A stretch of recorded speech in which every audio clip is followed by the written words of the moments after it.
Hello and welcome to episode number 22 of the Hobbies and Happiness podcast, where we talk all about the hobby that makes us happy, tabletop gaming. I'm one of your hosts, Dan. And I'm Jim, and today we're making friends.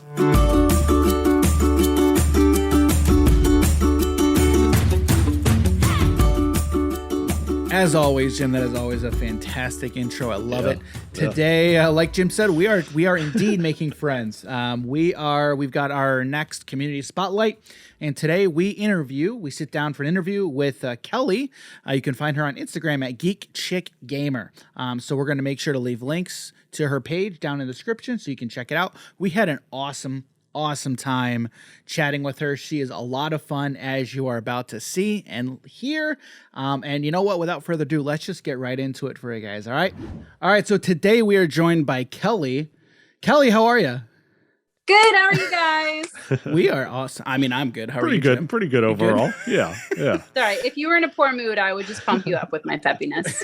Perfect. I got you. I feed off of energy. And I can tell that we would be pumped up with your energy. You'd be pepped up. Yeah. All right. So Kelly, I was turned on to your Instagram page by a fellow Chicagoan, Ryan from. You guys are in Chicago too? Yeah, we are. Well, we need to make a Mecca trip to Chicago. It's gonna happen. Yeah, we're Chicagoland area. Yeah, we're just on the outskirts of Chicago. See, we're in the suburbs, and then any of my friends who are around the suburbs, and they say, "Yeah, we're from Chicago." Dude, no, you're not from Chicago. You're from a suburb of Chicago. Yeah, I'm actually from Chicago. Yeah, you are. Okay. So are Ryan and Keegan and Kirby gonna watch this and be like, "You're not from Chicago"? Probably. I don't know. I don't know if they're those kinds of Chicago people. They might be. I don't know. Oh, they we're gonna find out. Yeah, they exist. Oh man, Kelly, you're hilarious. just rolling with it, guys. Yeah, and I do apologize for all these viewers. If you see me jump towards the camera, my she's catching ring. My ring stand light are fighting right now, so it's okay. Yeah. Yes. All right. So how long have you been doing this Instagram thing? Because you've been posting quality content on Instagram for a while. It seems like. Well, thank you so much. It's been honestly a little over a year. June of last year. Really? Wow. That's crazy. Wow. You've got 14,000 followers, something like that? No, not that many. Oh my God, I wish. 11.2. Wow. Close. That's still crazy. Has it been that's been over a year? A little over a year? Yeah, over a year, yeah. Wow. That's crazy. I'm seeing a lot of people in the tabletop community that started right around last year and have just amassed such a great following. And it's awesome. I think it really truly took off just during the pandemic. We didn't have much else to do. So for me not to go nuts, it was a good outlet for me. Mm-hmm. Yeah. And I found this wonderful family that, I've made so many new gaming friends. We did a lot of virtual games with a lot of people, which is always fun. But trying to figure out all the logistics for that was tricky, but everybody was in it to win it pretty much. Cause we're all in the same boat. Right. So, So within that, going off of that, you've been in the tabletop community for not that long of a time. I mean, how has it been? How's the community been for you? Really great. Yeah. Again, I gotta throw out props to Jeff from Mad Board Gamer, because if I didn't have him when I first started my page, I really wouldn't have gotten to where I got to. So I really owe a lot of I want to give a lot of my credit to him, because he just let me bounce ideas off him. I literally just found him and loved his page, and I was like, "Hey, can I pick your brain?" He had no idea who I was. Yeah. He was so welcoming. He could have just, because realistically, he could have been like, "No, go pound sand. I don't know who you are." Yeah, I feel like every time I go to reach out to somebody, because I'm very outgoing. Sometimes I need him to tell me to shut up because I just won't stop talking. So what? No, Dan, no. What? No. Help me. So it's okay. I feel you. I'm the same way. So like by the way, if we're glitching, if our screen's glitching, don't mind us. I think it has something to do with one of our cables. So if we're glitching, it's okay. You look perfect. There was a glitch. There was one, yeah. But anyway, so I'm the type of person who like I'm very outgoing. I don't, for me, the worst thing you can do is tell me no. And if you tell me no, whatever. Even if you tell me to, like you said, go pound sand. Okay. So I was trying to keep it PG. Yeah. Right. So I've been sending out messages like left and right just to so many people just to try and, get connections and get relationships and, grow our community. Cause for us, I mean, since we've started this, our big commitment really is just community in general. And I feel like a lot of people are like that, and that's fine, and that's great actually. I mean, I think it's a perfect point to, start, especially from the concept or side of the content creator, is to gain a not a following, but a community. Yep. And really like a support system. Yeah, absolutely. Yeah. So like it's awesome to hear, you talk about that a little bit, and it's, anytime I hear people talk about community in general, that just makes me really happy and excited. And, so for us, we're trying to focus like on our local community, but also we realize that everything's digital and virtual. And, we feel like we can't, in today's day and age, it's like you can't neglect online or the online community. You really can't. Because especially in your local area, you'll probably reach more people in your local area virtually than you will even in person. Right. Yeah, I actually, with my company, I started a board game room. We have like lean ideas that you could submit. It's really about team building exercises or what you can do, within the company to help the mindset of people. So that was my lean idea, was this board game room. And it's pretty cool. The company is giving us an actual conference room, and they're throwing money at us so we can buy board games to start it. Okay. I did offer to submit like some of my games, but they were really good. And they're like, no, we understand how, after the description that I submitted to them, they're like, we understand how important your board games are to you. So we'll buy something. It's okay. But the idea and the premise of it is to get us to everybody that likes board games, or maybe even be intrigued by them, gives them a place to experience like, games like Scythe, which you wouldn't really truly, or Anachrony or Gugong. Like those aren't your typical mainstream games, I feel. So to kind of get them into this overwhelming board game community, it gives them like that little toe dip. Yeah. And even like the gateway games, like Raiders or Catan or Mysterium or something like Chai. Yeah. All of those, that is my hope in building this community at work, is that we can get people to intermingle with others that normally you wouldn't see on a normal basis. Like, I think it would be really fun if we got to see some of the executive floor people come down to the board. Like that would be fun. Yeah, no, for sure. Actually get to see them in a different light, see them as an actual person, as a human being. Like it would be so cool if I posted on my Instagram page, like, hey, having a game night with the executive CEO at Mafra Insurance right now. Yeah. That would just be fun. Yeah. About to beat them for a promotion. But not even just the executive floor. I mean, there are so many departments around me that I never have any involvement with, but I'm never going to see those people ever. Right. I just think it would be cool mentally to give people more support systems, because I think the biggest thing that we can take out of the pandemic is we all need a lot more mental health. Yeah. That's for sure. And I find a lot more people focus on mental health. So that was the take that I did on with it. And they were so acceptive of it, which I was so grateful for. Not only is it going to get me more board gaming people, but I'm hoping that I can mentally help other people in the way that board games have mentally helped me. Yeah, that's awesome. Yeah, just it's not about just more people just to play with me. Yeah. It's about helping people. Yes. Yeah. Right. No, it's always great to hear, stories like that, and it's about more than just I want to play. I need more people to play with. Yeah. It's always really cool to hear. So going off of that, Kelly. Yeah. How long have you been, in the tabletop space or in the hobby? We'll say. Oh, I want to say like 5 years. Okay. 4 or 5 years. Not that long. Okay. So, and realistically, we built the majority of our collection during the pandemic. Okay. Yeah. I feel like a lot of people are like that, which is fine, which is great.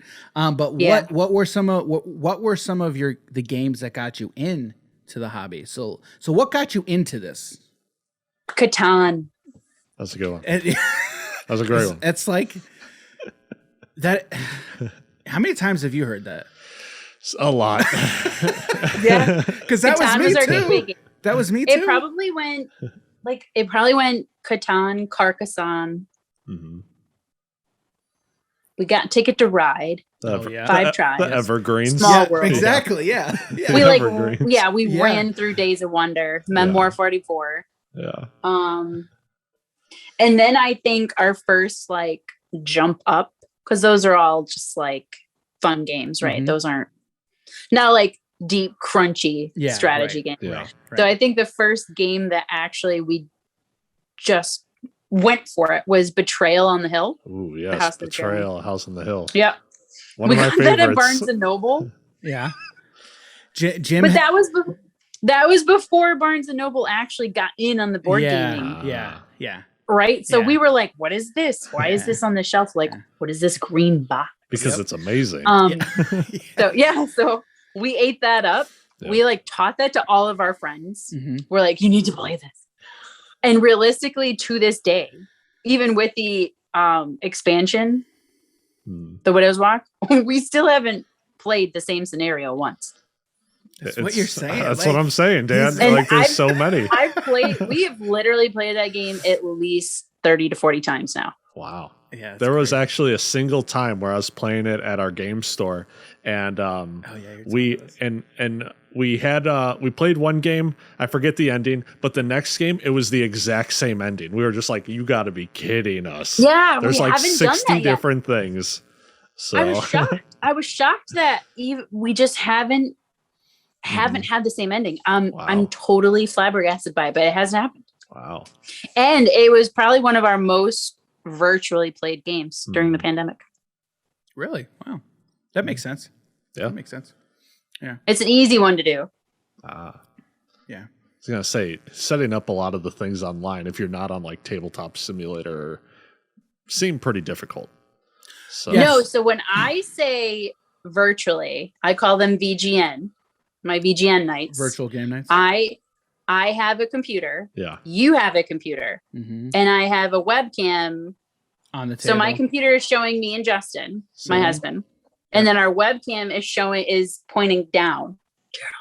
And I realized you couldn't see my hand and it looked really weird. It's up here.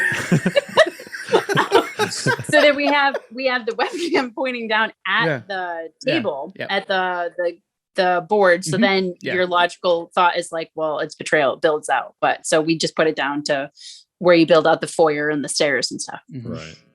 And then someone's always the master board, meaning I'm going to actually draw the pieces we would be in the game, and you're going to find them on your side and build them on your side.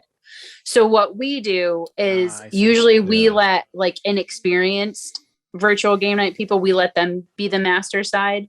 So then we have to hunt through everything and find them. Gotcha.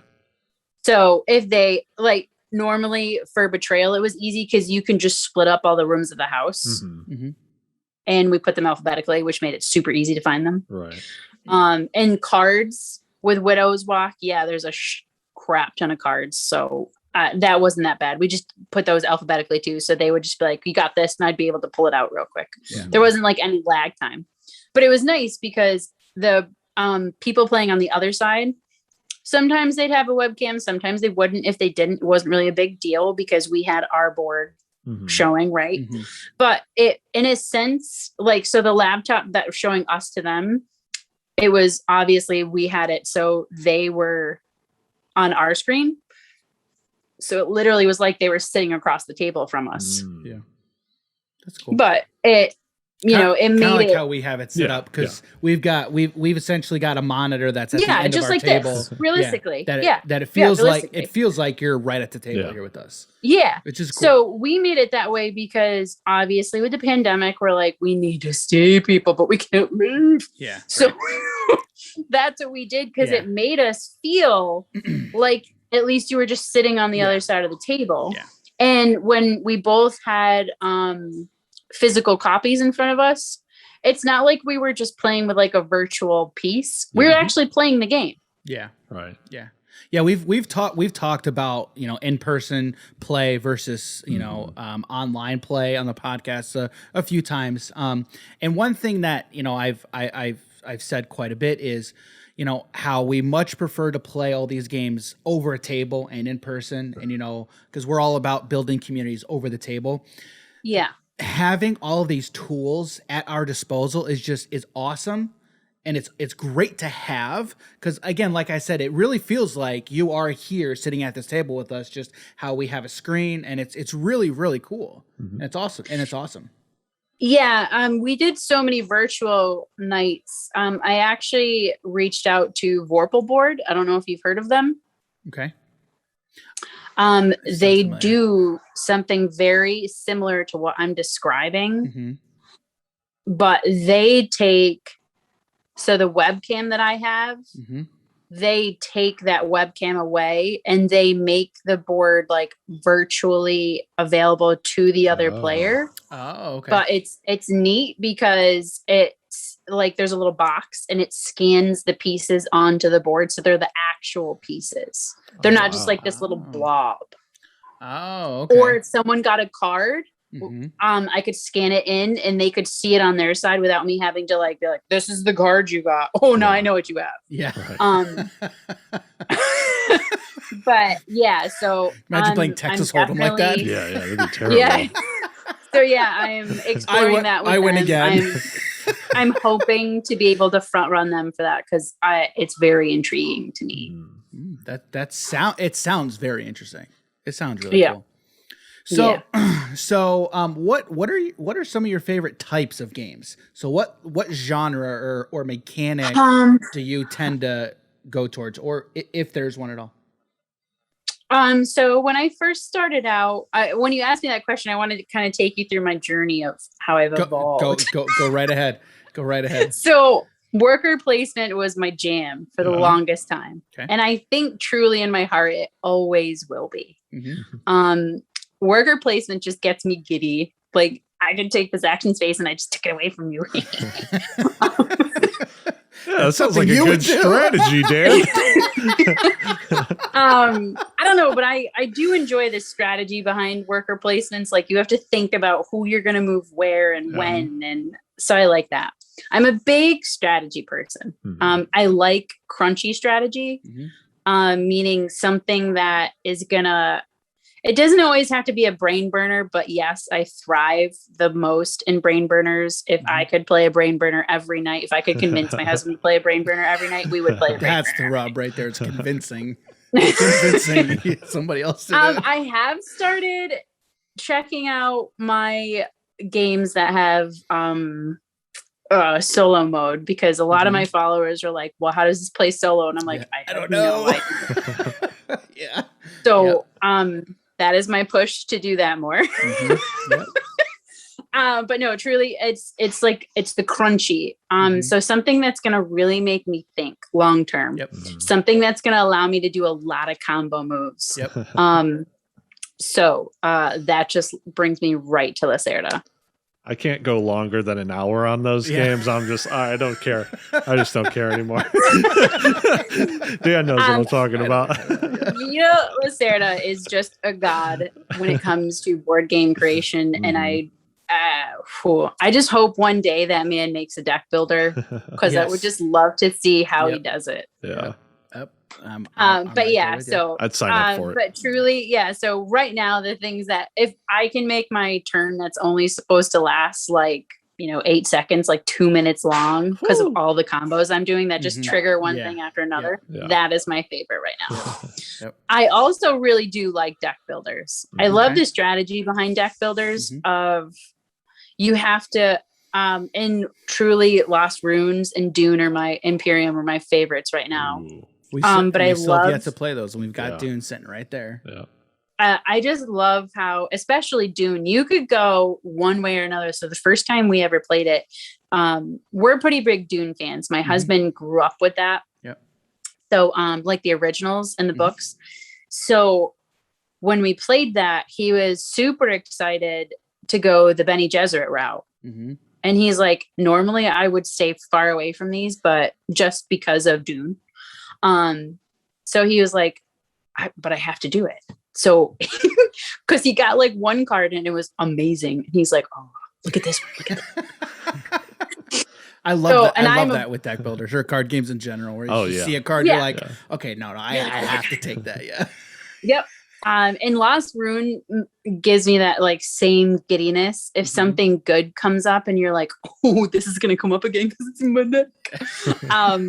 Like that. Those are the things that just like make me love deck builders because I never get the same. I never try to go the same way twice. I always find something new in a deck builder and I'm like, oh, I haven't done this yet. Let's go do it. But yeah. So those are probably my top ones would be worker placement, always, deck builder, and crunchy strategy. Okay. So when combo moves. When you were going over these games, I'm just like, yeah, it sounds like she might like Magic. I don't know if you played Magic. I'm just like, yeah, it seems like she might like this game. Wow. So, yeah, if so, you need to at least look into just Commander. Just look into Commander. I'll look into it, I promise. But yeah, that's just. I just accidentally bought like all the expansions of Mansions of Madness by accident. By accident. By accident. No, it's real. It's by truly accident. Real. I just had to like tell my husband this when he just got home. So what happened was by accident. Wink. You'll love this. We played Mansions with our friends because every other Tuesday we play with them. And we played Mansions this week. There's still a TV set up on my table for that. And we were picking scenarios that we couldn't do because we didn't have the expansion. And I got really pissed. And I was like adding them to my cart on Amazon. And I was going to talk to Justin about it later. So we're going camping next week. Yep, we were going camping next week.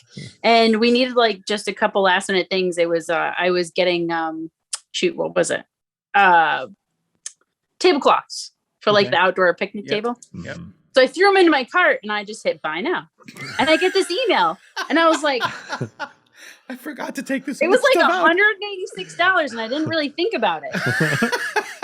I was like, what the hell was that? So like I get the Amazon guy shows up today. There's like 4 boxes outside. And I'm like, what is this? And I open it up and I was mortified. My mom was here. I'm like, oh my God, Justin's going to shoot me. A wise person once said it's better to ask for forgiveness than permission. So that just happened today. And I was like, well, I got to tell him. I'm going to tell him why my mom's here so he can't like yell at me. Yes, so he can't do anything. My mom is standing right there. I have a witness. But we're good. I felt so bad. I was like, and I'm looking at him. I'm like, I really wanted to talk to you about these. I really did. Oh, man, that's funny. Oh, I think I have a similar story like that, but it's not related to gaming. It's something totally different. I'll have to tell you about that later. Understood. Oh man, you were about to ask a question, weren't you? I don't know. I forgot. Sorry. No, it's okay. It'd be like that. I will take you down a lot of wormholes. And you can just tell me the truth. So what is one of your like oldest / favorite memories in the hobby, or do you have a favorite, or if you don't have a favorite, what's an old memory that you just really makes you laugh every time you think about it in tabletop? Christmas Day, one year. Okay. Justin got me the big box of Carcassonne. Okay. Wow. It comes with what? 12? 12 expansions. Wow. Okay. Wow. Nice. We sat down and played that Okay. for like 8 hours. Wow. That's awesome. Like, because we were just throwing in expansions, just like having a good day about it. And then all of a sudden it's dark outside. And Justin's like, what time is it? And I was like, I don't know. Now We were literally just sitting. We didn't even open the rest of our presents. We were just, we were in our own little land. It was before we had kids. I was just gonna say that had to have been before you had kids then. Yep. So that's why it's such a good memory, because it was a time where we could just like blow 8 hours playing a game. Yep. All right. So you know, we talked about the community, right? The tabletop community a little bit ago. In your opinion, since you've been a part of this community, what is one thing? And I feel like you've kind of already touched on it. At least I would think. What is one thing that you think the tabletop community is just really good at and just amazing at? Including people. Yeah. Right now, like, so many people just want to celebrate certain things, and the way they're including people in the community is so awesome. Mm-hmm. I love waking up and scrolling through my Instagram feed and seeing this challenge that's just blowing up everywhere. Mm-hmm. That is probably my favorite thing in the entire world. Yeah, that's cool. Somebody like Beards, Boards, and Brew just did his 3,000. Yeah, I was just gonna say that was great. Yeah, I saw all these pictures of people like holy cow, that's a lot of people. A lot of people doing that. So that was cool. Yeah, that was. Those are my favorite. Yeah, Geek and Pink is really good about including everybody on those. Small Fries is really good too. Trying to think of other ones I've done. Beards, Boards, and Brew was just most recent because we just did that one yesterday. Who are so since we're on the topic of community again, who are some of your favorite, and maybe not even necessarily favorite, or just creators and community members that you just really enjoy following right now, or that you just want to shout out right now? Anybody come to the top of your mind? Oh yeah, Mad Board Gamer. Jeff from Mad Board Gamer, Ryan and Natalie from the Gamecasters. Those three are freaking hilarious. If you want a new podcast to follow, go follow them. Professor Meg is really cool. She's really down to earth. Date Night Dice, Ben and Emily are hilarious. And all of these people that I'm mentioning, they will just take the time and have a good conversation with you. Three Little Meeples, I thoroughly enjoy. Paladin and Salon always gives me not just me, but I think it's just for me because I'm really like that. He puts up on his newsfeed or his stories the Lord of the Ring trilogy questions. I love doing those. I look forward to those all the time. That sounds fun. Oh yeah. Yeah. I'm trying to think of whose stories. A lot of these people are sounding familiar who have liked D-Max plays games. That she's hilarious. Yeah. She just got a wormwood table, so everybody's drooling over them. Man. Nice. Those are nice. Those are very, very nice. Yeah, they are. Yeah. Justin and I are talking about that now. I'm actually surprised when I told him about mansions. He's like, well, that could have gone to a table. That's funny. Just be like, I accidentally bought a table. You know, oh my God, I can't just accidentally throw like 15 grand somewhere. Maybe if you took mansions that well, then, right, you know. Right, yeah. You know? Well, oops, it built itself. I don't know what happened. No. And it's, Justin and I just have a really good relationship like that. He doesn't dictate what I can do, and I don't dictate what he can do, but we do have a family, so it's a conversation to be had. Yeah. I'm not looking for approval, or vice versa. He's not looking for approval, but it's like, informing are we okay each other to do this? Yeah. I think it's truly just a respect thing. Yeah. I feel like anytime my wife asks me anything, can I get this? Like I rarely do I say no.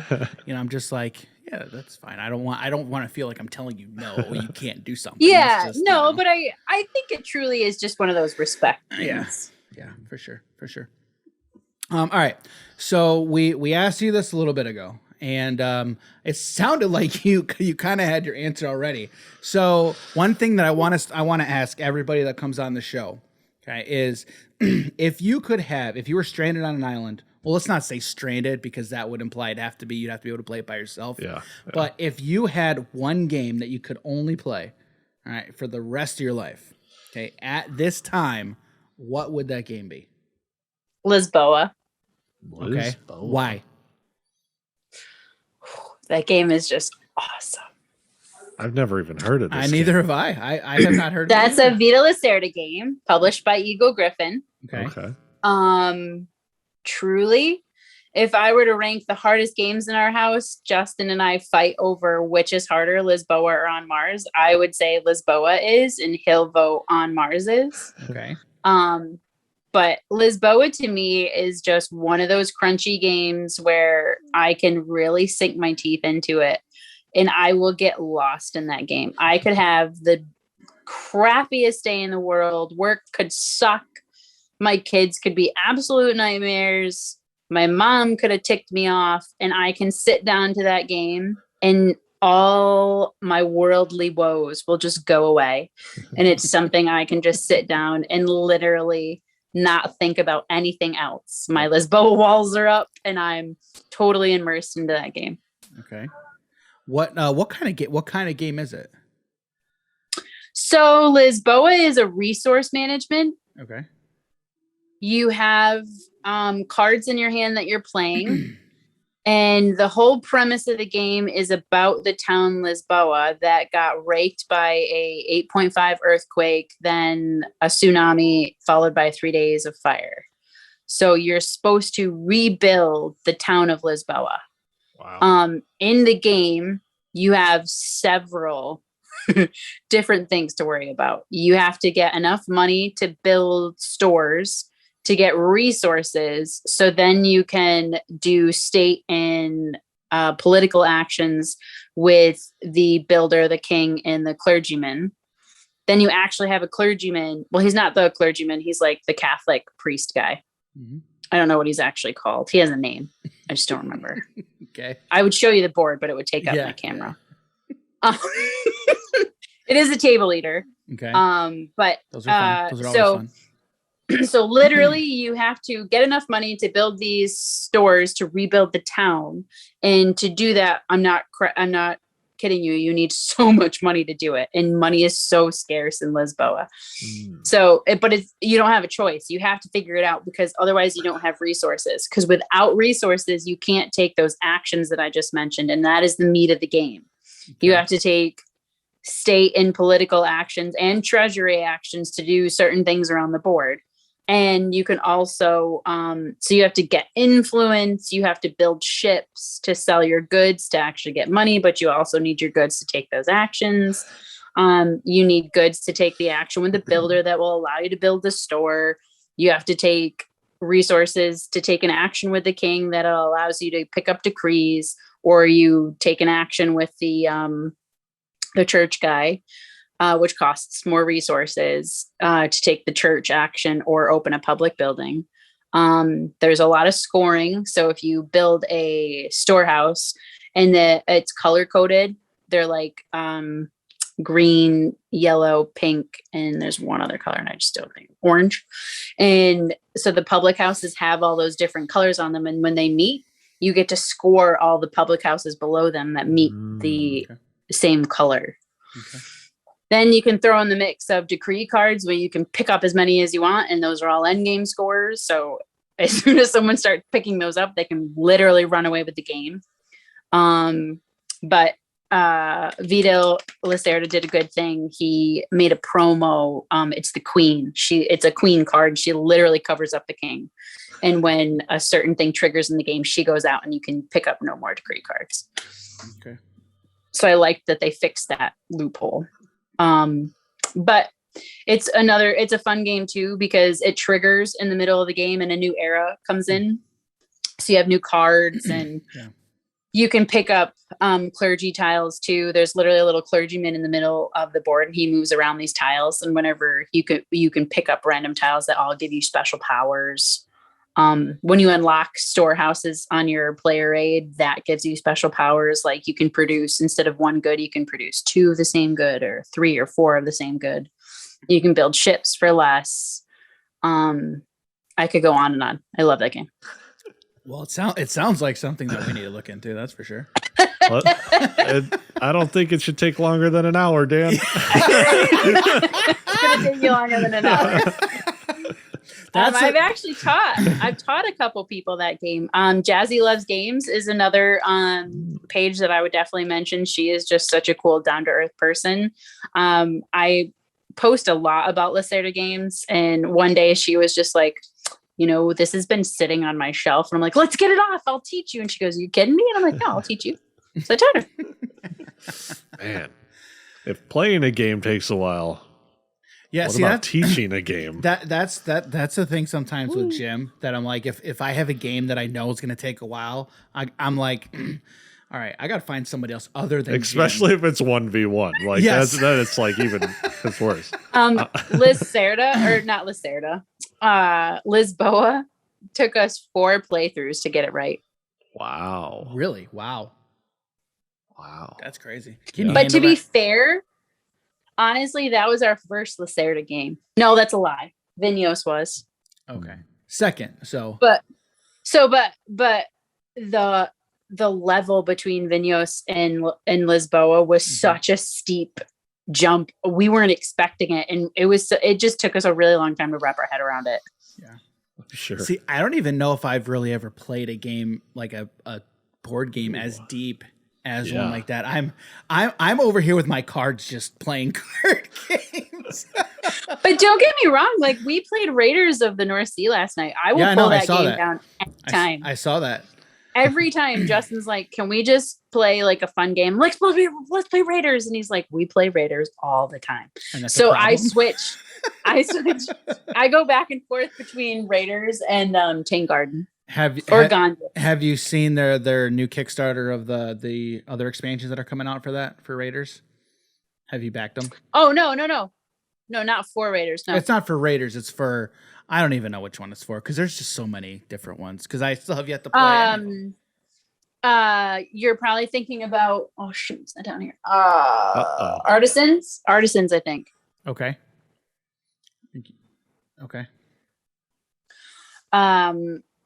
Paladins has one coming out too. Oh, okay. All right. So yeah, we're over here just with our cards, playing our card game. But no, so realistically, the reason I could take Lizboa is because you will never play that game the same way. Yeah.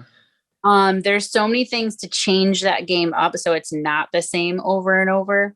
So on the right side of the board where you're building just stores, there's bonuses. When you put those stores down, you get the bonus that's printed. There's a way to change those. Okay. It dramatically changes that player count, I think. Okay. It is something I could play solo.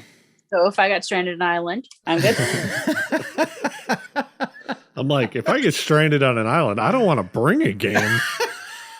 There's a lot of other things I'd rather be bringing. That's like literally the one thing I'd want to bring. Yeah. If I ever got onto Survivor, I would bring a board game. Oh yeah, that makes sense for Survivor. Yeah. Oh man. All right. Screw all you that just want to like go down to the beach and talk about strategy. Let's just play a board game. If I had to choose between those two, I would definitely. I definitely choose that. Yeah, for sure. That makes sense. Oh yeah, of course, every time. All right. Yeah.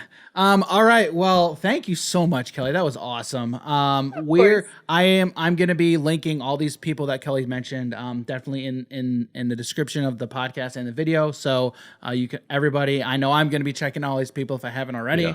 And we'll follow them. So yeah. So with that, thank you so much, Kelly. That was awesome, and we'll definitely have to have you on again. Of course, soon, guys. Anytime. Right. I make 1,000 appearances on Specular Board Games because we just have so much fun. So ever again you want me on, just you say it. All right. Thanks again, Kelly. That was a fantastic conversation. Jim, you have a good time? Yeah, it was. I can't talk. Yeah. No, like I feel the same way. I was about to say it was a blast, and then it was fun. Yeah. Oh, yeah. And then you try and you start to say it was fun, and then go blast as a blast. I had blast. Yeah. No, that was a great time. Definitely check out Kelly on Instagram. I mean, like we said before, we're going to make sure we leave links to her page down in the description for everybody. And then also, I'm going to also make sure that we leave links to all the content creators and all the influencers that she mentioned in this video. A lot of great ones. Yeah, a lot of people that you should definitely make sure you check out. I think a lot of them are going to be on Instagram. So we'll make sure to definitely leave links for those in the description for you all to see. And thanks Jim for being here. That was awesome. And before we get out of here, Jim, where can people find you on the interwebs? You guys can find me at Twitter and Instagram at Jim Morgan HNH. You can find me on Instagram at daniel.g.campbell, and you can also find me on Twitter at _DGCampbell. You can also find Hobbies and Happiness on just about every social media platform. Normally, our handle is Hobbies and Happy, varies from place to place. Just check out our website, and then the links will be there. Again, thanks a lot for being here, and we will see you in the next episode. All right, see you, everybody. Take care.